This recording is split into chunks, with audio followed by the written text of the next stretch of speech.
ayyaalallattu taatee siin jedhan bilisoomne jette waraana bilisummaa Oromoo akka inni qawwee hiikkatullee gooteef siree jala qabdee. Ana beekamu atu beeka osoo namni hin beekin beeka. Osoo Opidoo Central Committee hin beekin namoonni murteessoon jiran. San keessatti the battle was lost. Gaafa publicly bahee mormu sani seenaa fi mormu ture. Gara fuuldura dubbachuudhaaf akkanaa ta'u malee inni aangoo qabatee hanga ji'a lamaa sadii mormuun ture. Mormi itti waan fufe. Garuu ofina shakkisee beektaa namni kun hundi deeggaree aangoo fi mormuun dhiiroon hin maraadhe dhugaadhasi namni hin hafe kajaan kuni maybe wanni argaa jiruu fi wanni namni kun argu jiru gargar ta'uu danda'a. Hogganni siyaasaa cuufti sadarkaa jettutti deeggarii dhiibbaan irra ture. I said okay, let me give critical support.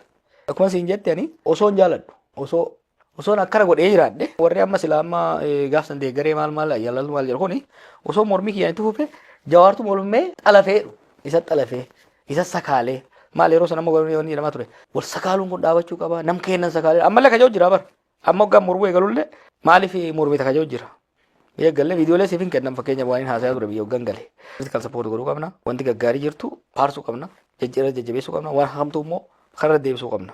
Booda tingalee ji'a sadii afur booda waan xiqqoon qeeqoo eegale miidiyaan bahee dura keessuma keessan deeggaraa ture qeeqoo eegallaani akka beekeedha jennaan gaafa raddaatii taatee naan jedhan yaadatta. Hojii raddaatii harka dhahuu qofa miti yoo shofeerri ciise kaasuu yoo shofeerri karra maa karra deebisuu yoo gaasni radeetti guutuu kan hin jiru yoo addatti viidiyoo sana kuyi goone baay'ee yaalle ijibbaata baay'ee geenne beeke booda waa baay'ee yaalle jechuudha. Waa'ee waraana galchuu yoo taateessoo waraana galchuu qofa miti jalqabu warraa'u cabsa kanaaf tireetii guddaa ta'an jennee jee kan hin barreessaa isin wajjillee haasaa ture maal inni. Tokko reintegration of armed forces abaa dabalatee ONLF dabalatee gamoo sabat. Second dhimma TPLF reintegration of TPLF reconciliation reintegration of TPLF.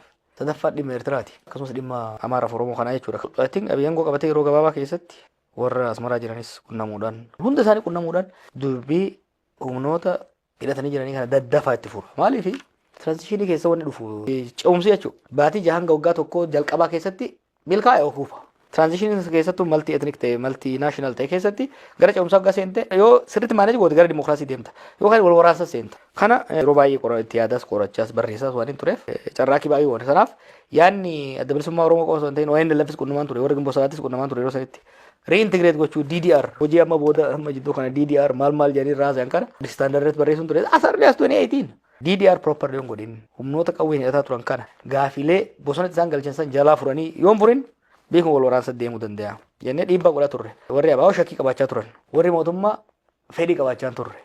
Dhiibbaa goonee fedhii saniin itti deemne. Osoo akkatti dhiifnee yaaluu baanne immoo osoo san dhufaa jechuudha. Silaa ni gaabbinaa jechuudha. Kan hin gaabbu jedhuuf tokko keessa maali?